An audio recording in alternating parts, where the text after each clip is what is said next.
Item ಯಾವುದೇ ಇರಲಿ try ಮಾಡಿ ಆಚಿ ಚಿಕನ್ ಮಸಾಲಾ. ಬೆಂಗಳೂರಲ್ಲಿ ಸ್ಕೂಲ್ ಬಸ್ಗೆ ಇಬ್ಬರು ಮಕ್ಕಳು ಬಲಿಯಾದಂತಹ ಪ್ರಕರಣಕ್ಕೆ ಸಂಬಂಧಪಟ್ಟಂತೆ ಸ್ವಗ್ರಾಮದಲ್ಲಿ ಮೃತ ವರ್ಷ ಭಾನು ಅವರ ಅಂತ್ಯ ಸಂಸ್ಕಾರವನ್ನ ಕುಟುಂಬಸ್ಥರು ನೆರವೇರಿಸಿದ್ದಾರೆ.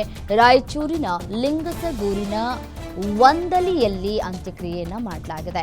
ಮೃತ ಮಕ್ಕಳ ಅಂತ್ಯಕ್ರಿಯೆಯನ್ನ ನೆರವೇರಿಸಿದ್ದಾರೆ ಕುಟುಂಬಸ್ಥರು. ಮೃತ ಮಕ್ಕಳಿಗೆ ಕಣ್ಣೀರ ವಿದಾಯವನ್ನ ಹೇಳಿದ್ದಾರೆ ಕುಟುಂಬಸ್ಥರು. ಮಕ್ಕಳ ಹುಟ್ಟೂರು ವಂದಲಿಯಲ್ಲಿ ಈಗ ನೀರವ ಮೌನ ಆವರಿಸಿದೆ. ಘಟನೆ ಬಗ್ಗೆ ಮೃತ ಮಕ್ಕಳ ಸಂಬಂಧಿ ಗಂಗಣ್ಣ ಪ್ರತಿಕ್ರಿಯೆಯನ್ನು ಕೊಟ್ಟಿದ್ದಾರೆ. ನಿನ್ನೆ ಹಾಲು ತರೋದಕ್ಕೆ ಅಂತ ಹೇಳಿ ಮಕ್ಕಳನ್ನ ಕರೆದೊಯ್ದಂತಹ ಸಂದರ್ಭದಲ್ಲಿ ಈ ಒಂದು ಘಟನೆ ನಡೆದಿದೆ. ಸ್ಕೂಲ್ ಬಸ್ ಚಾಲಕ ಘಟನೆ ಬಳಿಕ ನಿಲ್ಲದೆ ಹೋಗ್ತಾ ಇದ್ದಾನೆ. ಆ ಸ್ಕೂಲ್ ಬಸ್ ಚಾಲಕನಿಗೆ ಯಾರು ಹೇಳೋರಿಲ್ವಾ?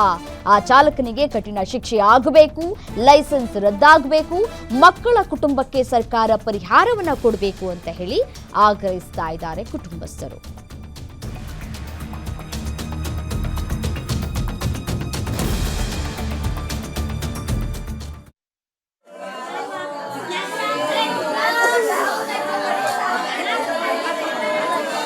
ಈ ತರ ಅವ್ರ ಅಣ್ಣನ ಮಗನ್ನ ಅಲ್ಲಿ ಬೆಂಗಳೂರಾಗ ಕರ್ಕೊಂಡು ಹೋಗಿದ್ದ. ಮುಂಜಾನೆ ಬೆಳಗ್ಗೆ ಹಾಲು ತರಕಂತ ಹೋದ್ರೆ ಅವನು ಪ್ರೈವೇಟ್ ಬಸ್ಸಿನವ ಆ ಗಾಡಿ ಹಚ್ಕೊಂಡು ನಿಂದ್ರಲಿಲ್ಲ, ಹಂಗ ಹೋಗ್ತಾ ಇದ್ದಾನ ಅವನು.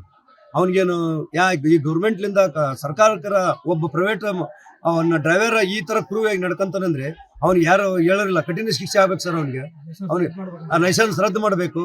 ಆಮೇಲೆ ಈ ಸರ್ಕಾರದಿಂದ ಹುಡುಗರಿಗೆ 22 ಮಕ್ಕಳು ಹೋಗ್ಬಿಟ್ರು. ಇಡೀ ಇವತ್ತು ನಮ್ಮ ವಂದಾಲಿ ಗ್ರಾಮದಾಗ ಹೋಗ್ರಿ, ಎಲ್ಲರೂ ಮನೇನೋ ನಾಲ್ಕಾಗಿ ಇಲ್ಲೇ ನಿಂತಿದೆ. ಇವತ್ತು ಒಬ್ರು ಮನೆಗೆ ಹೋಗಿಲ್ಲ, ಎಲ್ಲರೂ ನಿನ್ನೆ ಬೆಳಗ್ಗೆ 8:16 ಆಗೈತೆ.